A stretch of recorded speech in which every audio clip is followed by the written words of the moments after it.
ജീവിതം മൊത്തം റിഗ്രറ്റ് ചെയ്യാൻ വേണ്ടിയുള്ള ഫൈനൽ എക്സാം തോൽക്കാൻ 3 വലിയ മിസ്റ്റേക്കുകൾ. ഒന്ന്, നിങ്ങൾ സ്കൂളിൽ റിവിഷൻ നടക്കുമ്പോൾ പഠിക്കാതെ അവിടെ പോയിട്ടുണ്ടോ? എന്നാൽ ഈ ഫൈനൽ എക്സാം ടൈമിൽ ഒരു കാരണവശാലും അങ്ങനെ ചെയ്യാൻ പാടില്ല. അവിടെ പോയി തെറിയേക്കുന്ന സമയത്ത് വീട്ടിൽ ഇരുന്ന് യൂട്യൂബ് ക്ലാസ് കണ്ട് നല്ല വൃത്തിയായിട്ട് പഠിക്കാം. അത് 2 രീതി നിങ്ങളുടെ എക്സാമിനെ മൊത്തം മാറ്റിമറിക്കും. ഒന്ന്, അത്രയും പഠിച്ചു തീരും, ഈ ഉള്ള കുറച്ച് ഡേയ്സ് വേസ്റ്റ് ആക്കണ്ട. 2, ടീച്ചർമാരെ തെറിയായിട്ട് നിങ്ങളുടെ മൈൻഡ് സെറ്റ് നെഗറ്റീവ് ആക്കണ്ട. ഈ സമയത്ത് ടീച്ചർമാരെ നിങ്ങൾക്ക് പഠിക്കാനാണെന്ന് പറഞ്ഞ് കുറെ വേസ്റ്റ് PDF നോട്ട്സും പിന്നെ കുറെ പൊട്ട യൂട്യൂബ് ചാനലൊക്കെ അയച്ചു തരും. ഷുവർ ക്വസ്റ്റ്യൻ അതായത് എത്ര വർഷത്തെ എക്സ്പീരിയൻസ് ഒക്കെ ഉണ്ടെന്ന് പറഞ്ഞ് ഒരു കാരണവശാലും അതൊന്ന് തൊട്ട് നോക്കല്. ഇത് ഞാൻ എന്തുറപ്പില്ല പറഞ്ഞതെന്ന് ഞാനിപ്പോ പറയാം. അങ്ങനെ ടീച്ചർമാർ അയച്ചിരുന്ന സാധനം പഠിക്കല്ല പിന്നെ എങ്ങനെ പഠിക്കണം?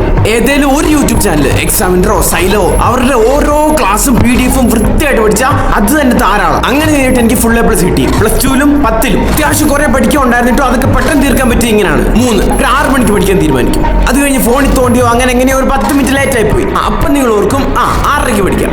അങ്ങനെ സമയം പോകും തോറും മോട്ടിവേഷൻ പൊക്കോണ്ടേയിരിക്കും, അടി കൂടിക്കൊണ്ടിരിക്കും. അതുകൊണ്ട് പോയ സമയം നോക്കണ്ട, ഇപ്പൊ തന്നെ ബുക്ക് തുറന്ന് ഒരു സെന്റൻസ് പഠിക്കുക. ഇനി ലാസ്റ്റ് മെയിൻ കാര്യം, നിങ്ങളുടെ സമയത്തിനനുസരിച്ച് പഠിക്കാൻ പെർഫെക്റ്റ് സ്റ്റഡി ടൈം ടേബിൾ ഉണ്ടാക്കി തന്ന് കൃത്യം ടൈം സെറ്റ് ചെയ്ത് A+ കിട്ടുന്ന വരെയുള്ള A to Z കാര്യങ്ങൾ ഞാൻ വൃത്തിക്ക് കോച്ചിങ് ചെയ്ത് തരാം. ഇതാണ് എന്റെ +2 മാർക്ക് ഷീറ്റ്. പിന്നെ ചാനലിലെ വീഡിയോസ് എല്ലാം കണ്ടിട്ട് മതി തീരുമാനിക്കുന്നത്.